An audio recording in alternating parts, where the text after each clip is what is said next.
আজকের পর্বের সূচনাতে দেখা যায় কলেজের বিশাল অডিটোরিয়ামে মেডিকেল চেক আপ ক্যাম্পাসের আয়োজন। চক্রান্তকারীরা আগেই ক্যাম্পাসের দায়িত্বে থাকা নার্স ও এক ডাক্তারকে মোটা টাকার বিনিময়ে হাত করে রেখেছিল। উদ্দেশ্য লাজুর মেডিকেলের রিপোর্ট এমন কিছু ভুয়া তথ্য ঢুকিয়ে দেওয়া যা দেখে সমাজ তাকে থুতু দেবে। লাজু চরম অনিচ্ছা আর ভয় নিয়ে চেক আপের রুমের বাইরে দাঁড়িয়েছিল। সুবেদ দূর থেকে জয়ের হাসি হাসছিল। লাজু মনে মনে বলছিল, হে ভগবান, আমার সততার পরীক্ষা কি কোনোদিনই শেষ হবে না? আজ আবার এরা কি চক্রান্ত সাজালো? মেডিকেলের টেস্টের শেষ হতেই চক্রান্তকারীরা করিডোরেই সবার সামনে রিপোর্টটি ডাক্তারের হাত থেকে ছিনিয়ে নেওয়ার নাটক করে। রাজবাড়ির বড়রাও ও অনুভব ততক্ষণ খবর পেয়ে সেখানে এসে হাজির হয়।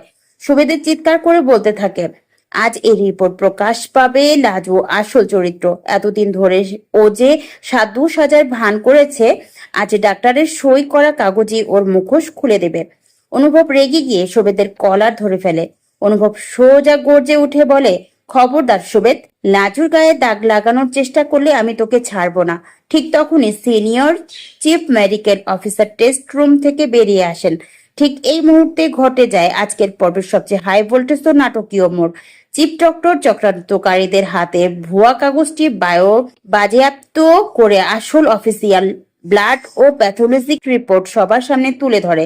তিনি গম্ভীর গলায় বলে, মিস্টার সোবেত, আপনারা যাদের টাকা দিয়ে রিপোর্ট বানানো চেয়েছিলেন সেই ভুয়া ডাক্তারকে পুলিশ ধরে ফেলেছে। আর এই আসল মেডিকেল রিপোর্ট যা দেখা যাচ্ছে তা শুনে আপনাদের লজ্জা পাওয়া উচিত। ডাক্তার সবার সামনে রিপোর্টটি পড়ে শোনালো। লাজু সম্পূর্ণ নিষ্পাপ এবং চক্রান্তকারীদের রটানো সমস্ত কুৎসিত অপবাদ ভিত্তিহীন ও মিথ্যা। রিপোর্টের সবচেয়ে ভয়ঙ্কর যে সত্যিটি প্রকাশ পায় তা হলো লাজুর রক্তে বিগত কয়েক মাস ধরে এক বিশেষ ধীরগতি বিষ, স্লো পয়জন মেশানো হচ্ছিল, যা লাজুকে মানসিক ও শারীরিকভাবে দুর্বল করে ফেলার জন্য কেউ তাকে গোপনে খাইয়ে আসছিল। ডাক্তার এই কথা শোনা মাত্রই পুরো করিডোর স্তব্ধ হয়ে যায়। সুবেদ ও চক্রান্তকারীদের মুখের রং মুহূর্তের মধ্যে ফ্যাকাশে হয়ে যায়। অনুভব চিৎকার করে ডাক্তারকে প্রশ্ন করে, বিষ? বিষ? লাজুর শরীরে বিষ দেওয়া হচ্ছিল? অনুভব রক্তচক্ষুনে সুবেদ ও শত্রুদের দিকে তাকায়। সে বুঝতে পারে লাজুকে পাগল বানিয়ে চিরতরে শেষ করার জন্যই এই বিষ দেওয়া ষড়যন্ত্র চলছিল। মেডিকেল রিপোর্টের এই ভয়ঙ্কর সত্য প্রকাশের সাথে সাথেই কলেজে উপস্থিত পুলিশ অফিসার সুবেদ ও চক্রান্তকারীদের নার্সদের জেরা করা শুরু করে। লাজুর সত্যের জয় হতে দেখে অঝরে কেঁদে ফেলে মেঝেতেই বসে পড়ে।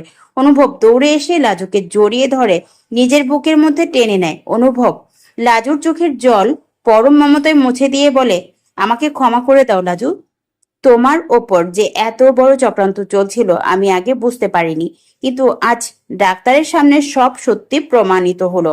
আর কেউ তোমার দিকে আঙ্গুল তোলার সাহস পাবে না। আজকের পর্বের শেষে লাজু অনুভবের বুকে মাথা রেখে এক পরম শান্তির আশ্রয় খুঁজে পায়। অন্যদিকে চক্রান্তকারীরা নিজেদের পাতা ফাঁদে নিজেরাই জড়িয়ে পড়ে ধ্বংসের মুখে দাঁড়ায়।